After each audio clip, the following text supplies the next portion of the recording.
Did you know a gun is not actually an offensive weapon? It's a defensive shield that you carry around in your pocket. That's the rumor. April 10th, 2014, The People's Radio.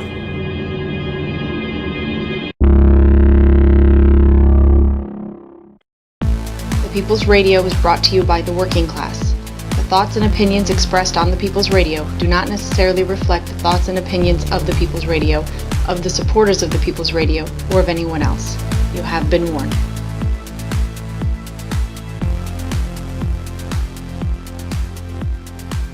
I want to start off talking about real problems versus fake problems. And we'll get to why fake problems can become real problems in just a second. Albuquerque, New Mexico. Albuquerque, New Mexico Police Department has run amok. They've gone wild. They've reverted to their Wild West heritage or something. They are killing people. Go to liveleak.com and just scroll down, and you're going to see, after a page or two, a video of recently taken of Albuquerque, New Mexico Police Department shooting and killing a homeless man for the crime of sleeping. And then he had the nerve to stand up and tell them that he was not a threat, and he obviously was not a threat, and so he was just going to take his belongings and leave. And when he picked up his backpack and turned his back to the police officers, they shot him 5 times in the back. After they shot him 5 times in the back, they released dogs on his dying body, because at that point he was just dying. That is a real problem in America. That is a real problem. We have police departments now that are basically just thuggish, brute paramilitary forces. And they have extremely low IQs because they're D- students, because there's a curve. There's an inverse curve to the whole educated, high IQ, high intelligent person. There's an inverse curve that police departments use, right? They're looking for a person who's not too intelligent. This is a fact. This is true. Don't believe me? Look it up. There have been people that have applied for a police officer job. They scored too high on the intelligence test, and then they don't get the job.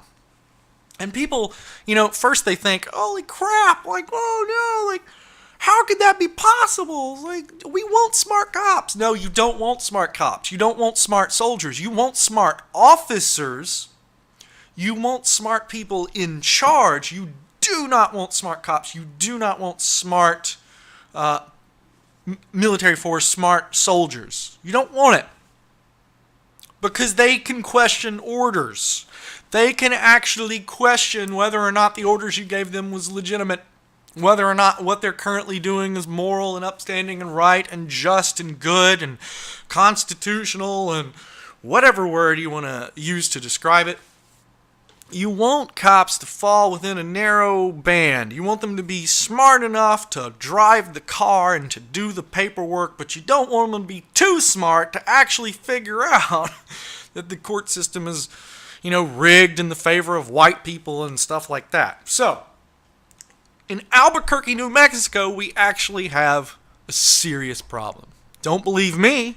Listen to the United States Department of Justice, which says in a scathing report released today, in response to a series of deadly police shootings, these shootings point to an excessive pattern of excessive force by the Albuquerque police, constitutional violations by officers, lack of training and oversight in the police department, and investigators found that officers too frequently use deadly force on people who pose a minimal threat and used a higher level of force too often on those with mental illness. Like that homeless man I was talking about earlier that they shot and murdered. He had mental illness and he was a homeless man. I mean, people wonder all the time. They're like, why would somebody be homeless? People don't choose to be homeless. They don't just wake up one day and say, I want to be freaking homeless. I just don't want to work. I just want to lounge around and fucking sleep in the, 12-degree cold at night. They don't say that. People want to have a home. They want to have a place to go to for refuge, for R&R, to rest, relax, and recover. It's madness to think that people want to be homeless, right?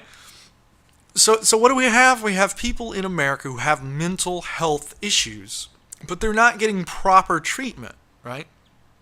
And what are the cops doing? Shooting them and killing them.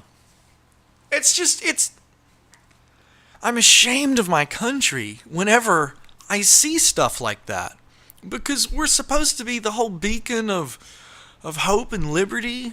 We're supposed to be, this I don't know. It's all rhetoric. When you get older, you'll realize it's all rhetoric. Everything they taught you about America is just a big ass lie. I mean, America? Are you kidding me? The free and liberty country? We had slaves for the first part of our history. Come on. This country was founded by slave owners who said that all men were created equal. Think about that. Wrap your mind around that. Anyway, moving forward. Fox News is trying their damnedest to start another Waco. Now, this is what you need to know. This idiot, this thief, who is stealing from me and you, this thief and his good-for-nothing, freeloading family, is stealing from me and you. They've been stealing for 20 years. There's a rancher in Nevada named Bundy. Like Ted Bundy. And he's been allowing his cattle to graze on federally protected lands, public property, for 20 years. There's two things to know about this case. Number one, the only thing this idiot freeloading son of a bitch had to do was get a permit so that his cattle could graze on that land. And after talking to a couple of ranchers from the area just about 20 minutes ago online, I have deduced that those are not expensive at all.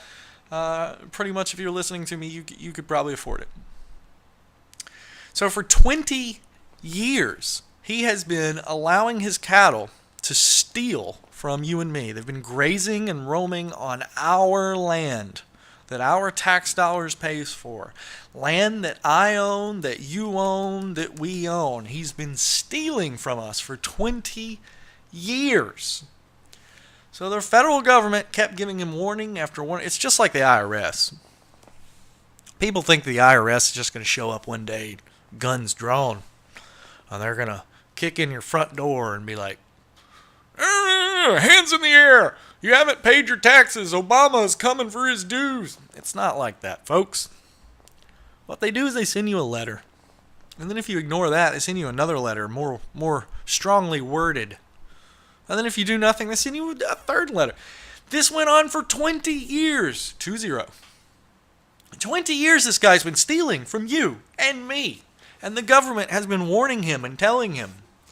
And he's apparently been a little bit pseudo-famous in his area for, bucking the government. I'm going to tell Uncle Sam to kiss my butt. So he's sort of like a little local hero or whatever. In fact, on Sean Hannity's show, he talked about how he specifically does not follow federal laws. Or I think it was the Sean Hannity show. It was one of the talk radio shows that he's been on recently over the past year. And he was talking about how he specifically follows state laws, but he does not follow a single federal law. He said it in a defiant way, as though he goes out of his way to break federal law. Well, he's getting a wake-up call because the federal agents have showed up and they are starting to remove his cattle.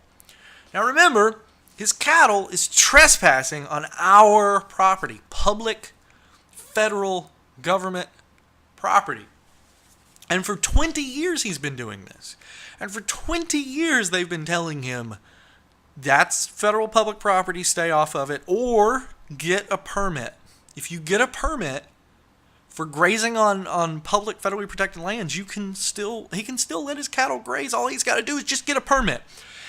It's like with the Westboro Baptist Church. Yes, you have freedom of speech, but that doesn't mean you have freedom of speech at all times everywhere. You cannot yell fire in a crowded theater. So if you're going to hang up signs that says God hates fags, you need a permit. You need the government to give you permission, time, and place in order to put out that speech. Now, I know a lot of you listen to my voice think that's crazy. But the idea is it's supposed to keep a little bit of order. You can still get your speech across without causing such a massive disruption. I mean, what if I stood in the middle of a highway with God hates fags signs and I just refused to allow cars to pass by me? And when the cops came to try to remove me, I just said, well, I'm just exercising my speech. No, you are being an impediment to society at that point. You are allowed to voice your speech in a certain way. Anyway, this show's not about, protesting. We will have a show where we explain how to protest and how to get permits for protesting, all that stuff, because OFH is going to be doing some protesting in the future. OFH hopes to actually organize some sort of protest action. But anyway, getting ahead of ourselves again. Back to, Ted Bundy. Cowboy Bundy. Nevada rancher Bundy. The thief Bundy. It's just what I call him. Let's just call him Moocher. Let's do that. The Moocher has been mooching off of federal lands for 20 years. Now, this is from our friends at MediaMatters.org. Cliven Bundy is a cattle rancher from Nevada. He's been fighting the government over grazing rights of public land for nearly a quarter century. In 1993, Bundy began refusing to pay government fees required to allow his cattle to exploit public lands. In 1998, the government issued a court order telling Bundy to remove his cows from the land as part of an effort to protect an endangered species. In July 2013, a federal court order told Bundy to get his cattle off public land in 45 days or they would be confiscated. He was given a warning. This man has been defiant from day one for 20 years, and he's been telling the United States government, I'm going to do whatever the hell I want to do, and I'm not going to follow federal laws. He could have applied for a permit. He could have applied for a permit to get his cattle allowed on our land, but he doesn't because he hates the federal government. He is a separationist. He is a secessionist. He is a right-wing extremist. They call it the American Taliban for a reason. These people want the United States government in ruin. They want America destroyed. They want it gone. They long for the day. They long for the day that jackbooted thugs come running out of a tank with a Walmart gun and they start shooting all of the minorities and telling the blacks, get back to Kenya, and telling the Hispanics, get back to Mexico, and then to stand there next to them and go, white people only. That's what they want. That's what they dream of. When you watch that extreme right-wing rhetoric, right, when they're talking about, government infringing on my freedoms, what the hell do you think they're talking about? They're talking about getting rid of the United States government. They don't like it. They don't like that we have this thing called equality. They don't like that when they go to the store, they actually have to wait in line behind some minority somewhere. They don't like that we actually have a justice system that actually gives out benefits and welfare to minorities. They believe that only white Anglo-Saxon Nordic Americans are Americans. It's pathetic. It's small-minded. And from now on, I will refer to those people as the American Taliban, Reaganites, hillbillies, rednecks. Don't come down on me because of the rhetoric that I use, because my opposition uses even worse rhetoric. They are more than my opposition. They are your opposition. They are opposition to actual liberty and justice and freedom. They've taken those words and they've hijacked them. Freedom and liberty. What that means is fascism. It's just a dog whistle for their fascist buddies to come running. They don't mean for your family to have freedom. They mean for them personally to have freedom to kick your family off their land. That's what they're talking about. But anyway, back to this Clive Bundy guy. Fox News is really trying to pull another Waco. They're trying to fan the flames and get this guy stirred up, get the government stirred up. And I think it's working because these idiots have run down there. Because this is what's going on right now. Right now, while I'm talking to you, you've got this family in Nevada, and they're all, I hate the government, and I'm going to shoot me a government employee. And the land management office went down there, and the only thing that they tried to do was just try to, take a backhoe and remove the dirt so that they could line it up, to build a land parcel, a stop to keep him from walking his cattle onto me and you's land, right? And stealing from us. And so these people, and the video's on YouTube, I might actually play it here in a minute. The videos of all these white hillbilly rednecks that come out of nowhere, and they're all just standing on the side of the road because they believe that this is the start of the next revolution. It's insanity. It's absolutely insane. These people believe that some dumb hick cowboy that's been stealing from you and me for 20 years and has refused to follow any federal government laws or rules or regulations is some sort of white Paul Revere of the 21st century. It's just absolute insanity. In fact, Alex Jones even called him Paul Revere on his show. Researchers at the Weiss Institute at Harvard have created, this is cool, you guys are going to love this. They have created DNA nanorobots that are inside of a cockroach, right? This is a nanorobot that's actually made from DNA. They made a robot from DNA. It's freaking awesome. It actually circulates inside the body of the cockroach, right? And it can unroll itself and then prescribe, deposit medicine that is wrapped up in it, right? So they just wrap because so a DNA molecule is spun up and then wrapped up, right? So that's what they're doing. They're spinning it up and wrapping it up, but they're putting medicine in it while they spin it up. So then it can just unwind itself and deposit medicine. This is just insanely cool. We now have a cockroach that has the same computing power as a Commodore 64. It's insanely cool. And what's going to happen with this technology? I'll tell you what's going to happen. We are looking at nanorobot drugs for humans, and it's going to happen in 10 years. You will go to the doctor. He's going to prescribe you synthetic drug that's basically a nanorobot. That it's a machine that we made. It's going to swim inside your bloodstream. It's going to do whatever it needs to do. It'll go and kill that cancer cell, or it'll go and wipe out that HIV cell or whatever. And then you'll piss it out because it'll pass through your kidneys.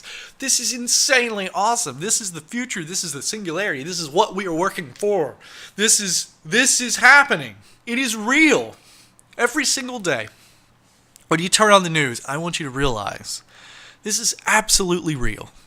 Okay? I mean, we talk about the corporate elite. We talk about the 1%. We talk about the American Taliban. We talk about the Reaganites. We talk about the stupid hillbillies and how they're trying to regress us and take us back to the wilderness because they're scared of modern society. We talk about that all the time. We're going to have a lot of fun here on the People's Radio. I hope to bring in a lot of satire because at the end of the day, I hope that this show is considered satirical because it should be satirical commentary on news because, sometimes I get emotional and I don't fucking mean every damn thing I say, but the point still remains that 1%'s bad. They're controlling the world. They own you. They own all the land. They own everything. They control everything. But we're going to get around it. We're going to get around it. Because as the singularity approaches, as this new wave of technology comes and gets in the hands of the few, they won't be able to control it. And let me give an example of that. An example of that is the drones. The FAA currently has a full ban on all commercial drone activity, period. If you have a drone, right, and you want to like deliver flowers, or if you want to deliver chocolates, or if you want to deliver food like we're going to be doing with OFH, if you want to do any of this stuff, it's like banned. FAA says no. But let me tell you something. The FAA is really sucking it up when it comes to enforcement. Because you can pop on Reddit right now and go to our multicopter and look up tons of companies that have started up just in the past year. And these are people who have multicopter drones. They have cameras on a multicopter, and they are for hire. You can hire them to come to your house and to take aerial photos and videos of your house or your backyard or your project or whatever. And you pay them $500 and they'll come and they'll do video for you. You can even go on and watch people who've been flying drones around the Golden Gate Bridge, around skyscrapers. The FAA cannot stop it, because a hobbyist at home can just whip one of these things together for $100 now. It's just insane. It's like remote control airplanes. So the FAA is going to have to open up that Class G airspace to the multicopters and the drones, and it's going to happen any day now. They have to. They must. And I'll tell you why. Because corporate America is about to get behind it. Companies like Facebook. That's right. Mark Zuckerberg wants to build drones. He wants to build them 100,000 at a time. And he wants to use them for who knows what. I mean, what would Facebook need a drone for? Think about that. Why would Facebook need drones? But anyway, I digress. Once again, back to the point. The point is technology itself is going faster than what the bureaucratic system or the litigation, the justice system, all that stuff. Technology is moving faster than our society was designed to handle it. And that's just the truth. We have DNA nanorobots now that work. We didn't have that last year. It's crazy. We are headed towards the singularity. And remember, once again, 2033 is basically what we're looking at. And I'm making that prediction as just a futurist visionary. And if I'm right, then everybody in 2033 can look at me and be like, wow, what a visionary you were. But if I'm wrong, then that's fine. I'm just going to point out how I was really close, because the singularity is going to happen. It's just a matter of time. So let's see. Let's talk about GM. Let's talk about GM and that recall. So GM recently had to recall, I think it was 6.8 million vehicles. This is off the top of my head because I actually don't have the piece of paper in front of me right now. Folks, I'm asking you to give me just a little bit of patience. In a few weeks, I will have a studio built, and I'm going to have order and a system, and we're going to do full video broadcasts. It'll be full live broadcasts on YouTube. But right now, we're just broadcasting live and then recorded for your listening pleasure. So the format's a little bit open. I'm actually trying to use these first few weeks to get used to a live open radio format so that I can start accepting calls from you, the listener, because we have so much to talk about, and I have so much information to relay. We have so much that we're going to do. I'm going to be building a solar-powered supercomputer soon. Yeah. I just told my wife about the plans, and she's a little perplexed, actually, but she'll get it once I put it together. Anyway, each OFH facility needs cluster computing and grid computing. I've already explained all that in one of our previous podcasts, but the point being, all of our OFH sites, one of the specific purposes that we're doing is we're harvesting knowledge. We're harvesting scientific, empirical knowledge as we are harvesting energy and food. So we're hitting everything that humans need all at once in the same area. That's the idea. That's the goal. We're going to be growing food. We're going to be harnessing energy, and we're going to be harvesting human knowledge. And the way that we're going to do that, so we're going to basically have a supercomputer at each OFH facility. Now, I'm calling this Project Ayla. And that's not an acronym for anything. I just really kind of like the name. So, I think that's what we're going to call her. We're going to call the computer cluster Ayla. That'll be cool. So Project Ayla is basically just going to be a distributed cluster supercomputing that's going to be laid out in a solar power friendly way. These will be stripped down. In fact, I'm even looking at perhaps having some ASICs printed off. ASICs are circuits that are specifically designed for a specific purpose. So that's a possibility.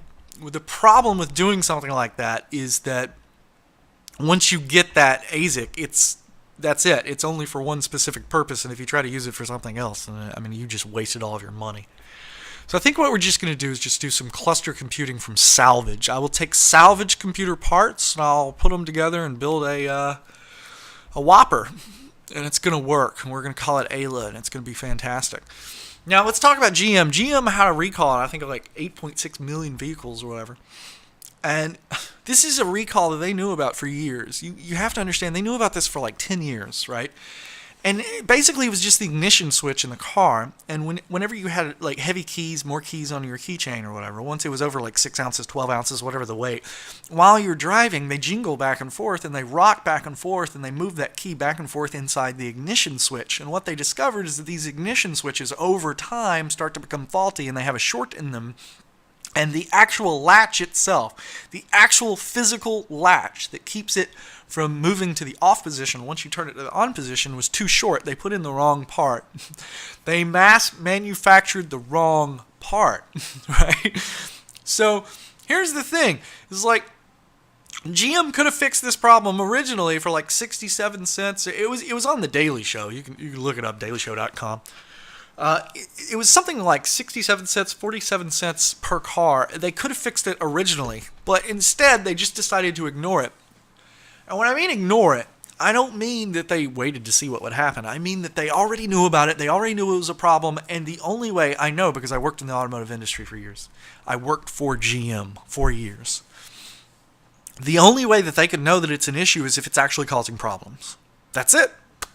So in order for them to actually know that it's an issue, it has to be causing problems. It has to be causing accidents. It has to be causing injuries and deaths so that it statistically pops up and then the engineers know that there's a problem. So GM knew that there was a problem with their vehicles. They knew that people were dying for 10 years and they did nothing about it. They did absolutely nothing about it. And now,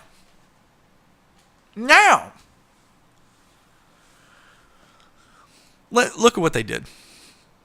They decided they were going to handle the recall because, first of all, it's bad PR. Second of all, it's like $100 million or whatever. And you have to go through all the bad press. You have to answer all the questions, and your stock's going to take a hit. It's just recalls are really bad, and automotive industries really do not like to do them. That's the reason why Tesla, if they ever have to go through a major recall this early in the game, this early in their business plan, they will be screwed because they won't be able to afford it. GM, on the other hand, is one of them established too big to fail companies. Trust me, they're too big to fail because they went during the recession to U.S. Congress and they flat out told them, we are too big to fail. We need tax money to keep going. There's so many jobs that depend on us. And they came in on private jets, of course, to say this. Please think of the jobs. Give us billions of dollars while we ride back on our private jets. It's so laughable. It's laughable. Every single day that the American public does not rise up against them is a miracle. It's an absolute miracle of propaganda. It's a miracle of propaganda because the American citizen from birth to death is just surrounded by absolute propaganda, BS, garbage. He's told that America is the greatest nation on earth and it's a magical place of liberty in Jesus. And it's just all a lie. But anyway. So GM finally does this recall, right? But after, so they announced that they were changing the CEO and they were going to get a female CEO for the first time ever. It's the first time a major automobile manufacturer has a female CEO. So what do? It's like one of the worst recalls in the history of GM. It's one of the worst scandals in the history of GM. And they just go, we'll just give it to a woman. So they hire a female CEO. She comes in. That's like one of the first things that she has to do is clean up their mess. Now remember, in the corporate world, the way that it works is those people that are on their way out, those people, those executives, that knew about it, that knew this was a problem, and were profiting and making hundreds of millions of dollars off of this problem and off of the deaths of American citizens. Those people took their money and they ran. That's how it works in corporate America. They don't get fined. They don't get pulled in. That doesn't happen. No. They get paid and they get their bonuses while they're working and denying a problem and denying that the problem exists and saying, we don't need a recall. We don't need a recall. That's right. Those people are already gone. So now they've given it to somebody else so that they can deal with the problem. They've given it to a female. Here you go. Here's the company that we screwed up. You deal with the problem. So that's what she's been doing. She's been doing damage control ever since. So I think, like I said, I think it's a recall on like 6.8 million vehicles or something like that. It's a major recall. And it was just this is what it's come to. Your government is so small and so weak and powerless, it can't even catch when there's a faulty ignition switch, a major component to a car. It can't even catch when there's a faulty ignition switch in your car. The government does not even have the power to make sure your car is safe. I want you to think about that. Every single time somebody talks about, oh, the government's too big, it's encroaching, it's too big, remind them that the United States government is supposed to oversee the safety of our automobiles. And the government is so small, they are unable to ensure that the ignition switch inside our vehicles will be safe. That's how small and powerless they are. Thank you, Ronald Reagan's America. Thank you so much for that. You know, it's an amazing tightrope that the media companies need to walk. Now remember, I've touched on this subject before. The American person, the American citizen, needs to realize that all of the media that he digests, all of the media that he consumes, everything that he sees, everything that he reads in newspapers and magazines and all of the media, all of his news, his entire world, everything that he knows comes from 6 corporations. That's right.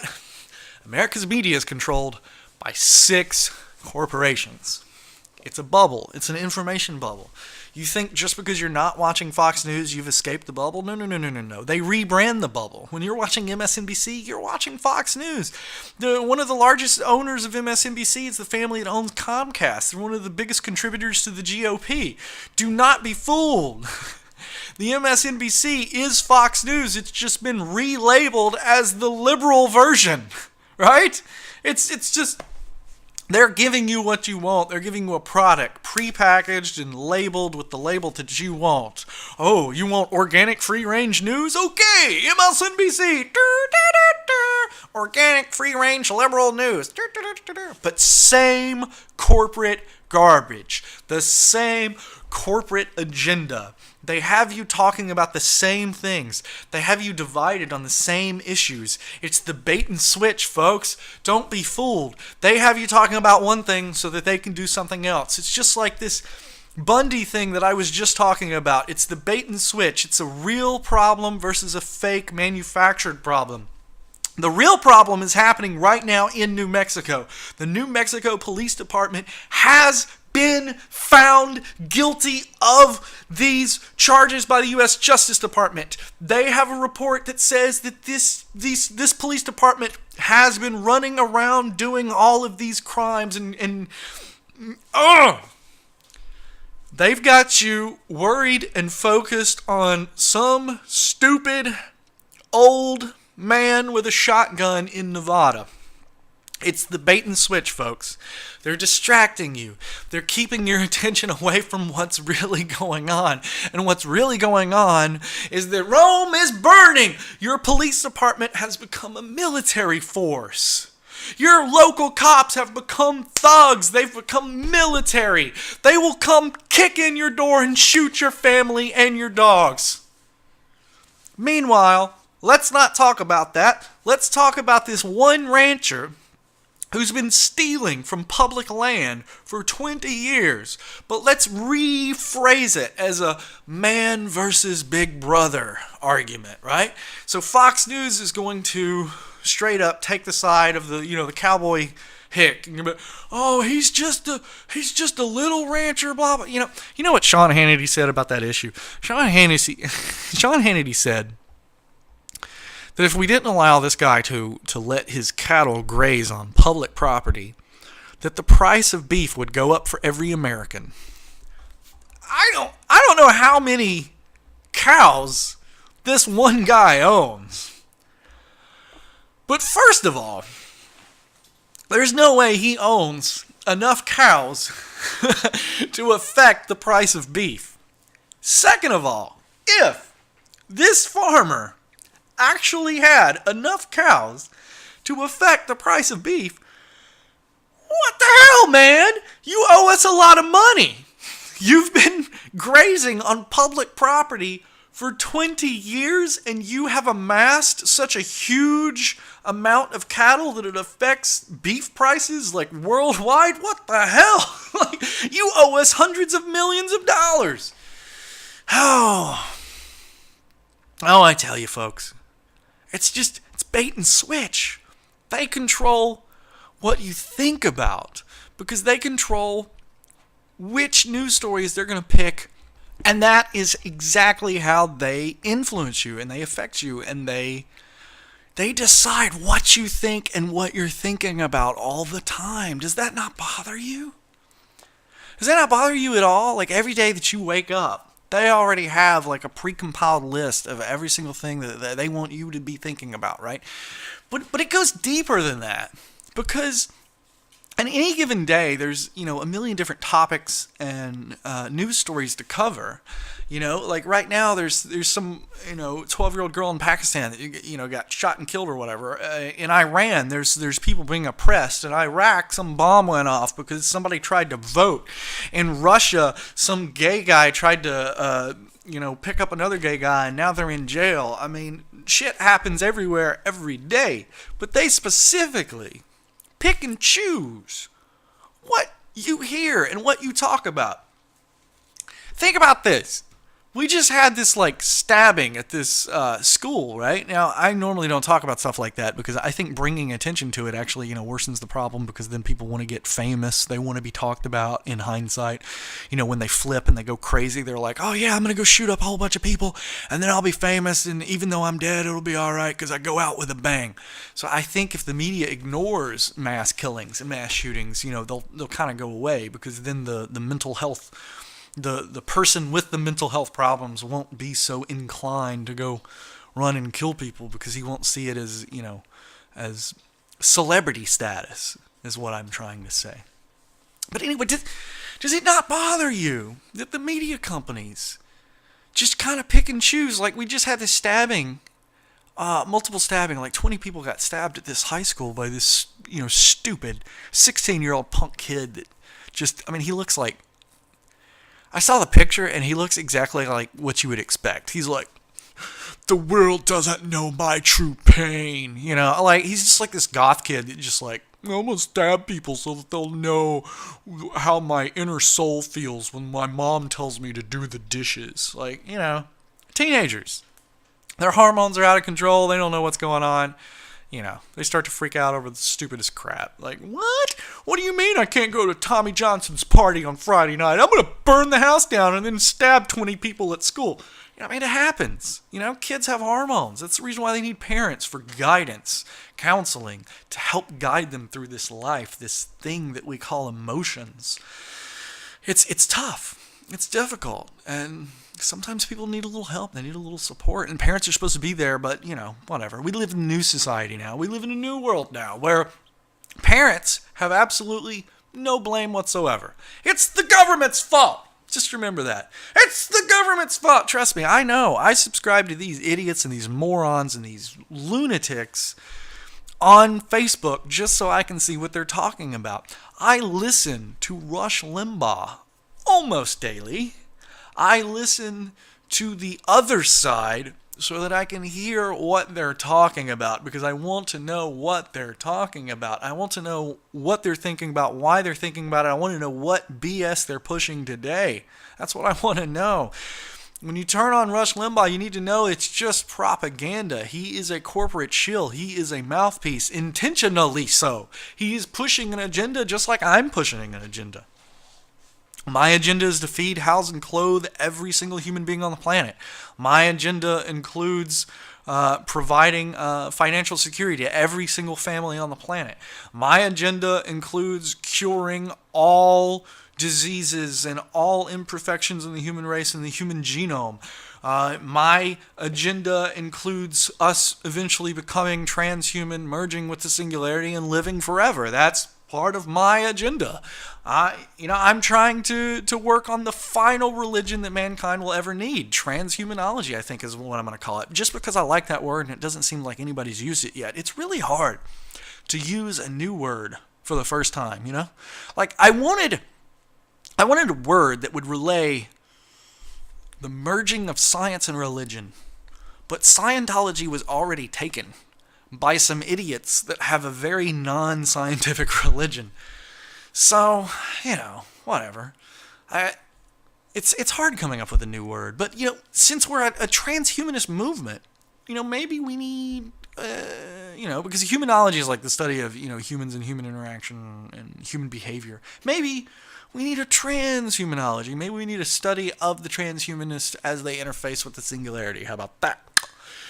But it's just an idea that I'm kicking around, thoughts that I'm kicking around, because the idea is as people start to abandon their faith, and this is just going to increase, as people start to abandon their faith in exchange for the real world, the scientific world, the empirical truth, the cosmos, as people actually become educated and they actually realize what the cosmos is and their place in it, they're going to start to abandon the old faiths, the old religions. And then what we will be left with is, of course, science. Now, I happen to agree with the great Carl Sagan that science is not only a wonderful source of spirituality and inspiration. I not only agree with that, but I think he didn't go far enough. I think science is the only source of spirituality and inspiration. That's it. There is no supernatural. I don't know how else to make this clear. There is no such thing as supernatural. It does not exist. It absolutely does not exist. If somebody claims in something supernatural, it is make-believe. It is imaginary. The James Randi Educational Foundation has had $1 million check ready to go in escrow, ready to go to the first person. And they've had this money up for over 10 years now, to the very first person to show any supernatural ability whatsoever. Anything. It can be psychic, ESP, telepathy, and what's that when you're moving stuff with your mind, telekinesis. Like Carrie, that movie, not the first one, not the remake. Well, maybe the first one and the remake, and then the remake of the remake. But what can I say? Any supernatural it's just not real. It's not real, folks. If it was real, we would have found it. We would have found it by now. You would have one case that you'd be like, Bigfoot. You can't explain that. We have one. We caught one. We tased it. We vaccinated it. Or we stuffed it. We mounted it. We have it in a cage. It's at a zoo. Something. Anything. If it's magic like a ghost. We all now walk around in today's society with smartphones in our pocket, right? I think that has basically single-handedly disproven ghosts and goblins. Don't you? Don't you? I mean, if there was ghosts, if there was Bigfoot, somebody somewhere would have snapped a photo of it with their smartphone, right? Right? But no, we don't see that. It's like the old headline, Psychic Wins Lottery. You never see it. You never see it. Because it's not true. It's not real. Think about it this way. If psychics were real and psychics actually existed, casino owners would actually have to have a plan in place for them. They would have to have like an ability to detect them or something, But no, casino owners, when have you ever heard of a casino owner worried about a psychic? Never. Never. It just doesn't happen. And don't tell me that psychic powers don't work on a dice because dice is random and it rolls and all that stuff, because psychic powers is supposed to be supernatural. You're supposed to be seeing into the future and seeing supernatural forces. And let's forget about dice for a second. What if you go and you play blackjack, right? The dealer looks at his cards. He knows what he's got or whatever. You pull your psychic vibes off of the dealer and be all like, blah, blah, blah, blah. I think I see a number 4 with clovers. But you never see that happen. Because there's no such thing as psychics. There is no such thing as psychics. There is no such thing as the supernatural. It does not exist. It absolutely does not exist. I would pay $1 million to see something supernatural. I would pay $1 million to see something supernatural. James Randi will pay $1 million to see something supernatural. I'm sure we can get other people to line up one at a time and be like, I'll pay $1 million to see something supernatural. Anything at all. I don't care what it is. When I was 19 years old, I used to run around and intentionally look for supernatural things because there was stories when I grew up, right? You had stories of like the haunted bridge and all this stuff. I went around and I looked for all of this. I couldn't find it. Could never find a single thing. It's all stories. It's all make-believe. It's all just crap. It's all bunk. It's all bogus. It's just, don't buy it. Don't buy it. It's ridiculous. If there was something supernatural, James Randi's $1 million challenge would have found it by now. Unless you're telling me that there's like one psychic in Bolivia or something, that he's like the one, or she's the one real one, and they just haven't come forward because they don't care about money. Okay, don't care about money. Donate that money to charity. Come forward, let the human race know that supernatural does exist, because then I could like reevaluate my life, because if supernatural does exist, holy crap, I have to reassess everything, But no, folks, supernatural is not real. And I can say that with full 100% confidence. What we live in is the cosmos, also known as the universe. That's the more colloquial term for it, the universe. So when you hear people talking about the cosmos, they're talking about the universe, the beginning and end of everything.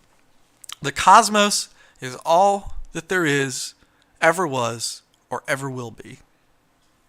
Period. The cosmos is existence itself. So if you ask what's outside the cosmos, you don't understand the definition of the cosmos. There's nothing outside the cosmos, because the cosmos is all that there is, ever was, or ever will be. Period.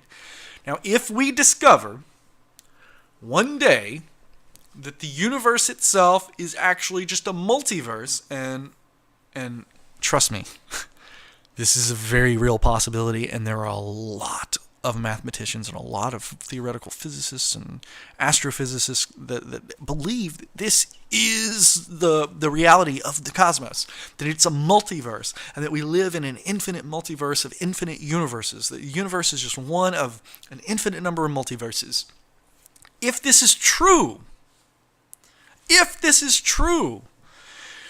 then the entire question of what's outside of it makes absolutely no sense, because there's nothing outside of it, because it goes on and on and on and on and on to infinity. It's like asking, what is north of the North Pole? You don't get to leave the surface. Do you understand? You don't get to just leave the surface and go into space and be like, what's out here, out in space? You are bound to the surface of the earth. You are stuck there. That's where you are. You can't leave. Now, one day, we may find a way or discover a way or invent a way to rocket ourselves up and off the surface and then out of the cosmos, out of the universe and into another cosmos, whatever. One day. That's what we're working towards. But you know how we're going to discover that? We're going to discover that by doing science, empirical science. We will never discover that by laying down and praying to imaginary beings. Yes, imaginary.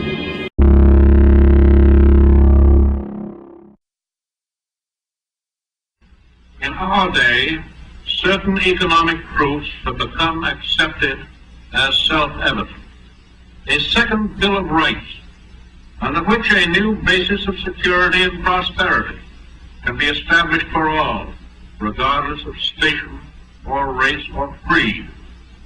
Among these are the right to a useful and remunerative job, the right to earn enough to provide adequate food and clothing and recreation, the right of every farmer to raise and sell his products at a return which will give him and his family a decent living.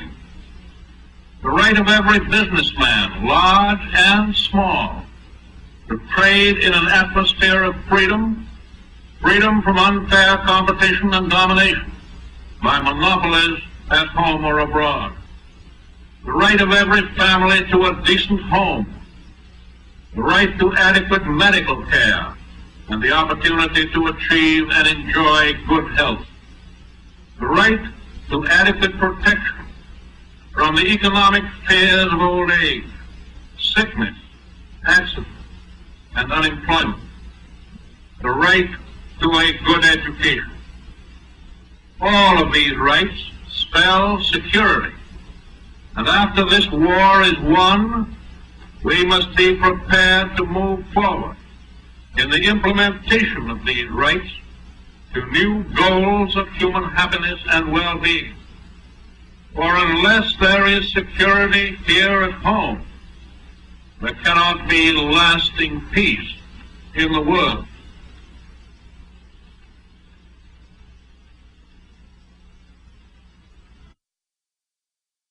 In preparation of the coming technological singularity, Organizing for Humanity has established these 10 human and transhuman rights. 1. The right to life. 2. The right to food. 3. The right to clean water. 4. The right to housing. 5. The right to energy. 6. The right to medical treatment. 7. The right to an education based on empirical science and critical thinking. 8. The right to self-determination. 9. The right to pursue happiness. 10. The right to speech, expression, love, art, and may this final right grow without taking away from the first 9. Now I have a lot of work to do, and I'm going to get back to it. In the meantime, if you're a supporter, go to People's Radio on Facebook, like us. Organizing for Humanity on Facebook, like us. Go to reddit.com/r/The People's Radio and subscribe. That's how you can support us now. A lot more is coming. Just you wait.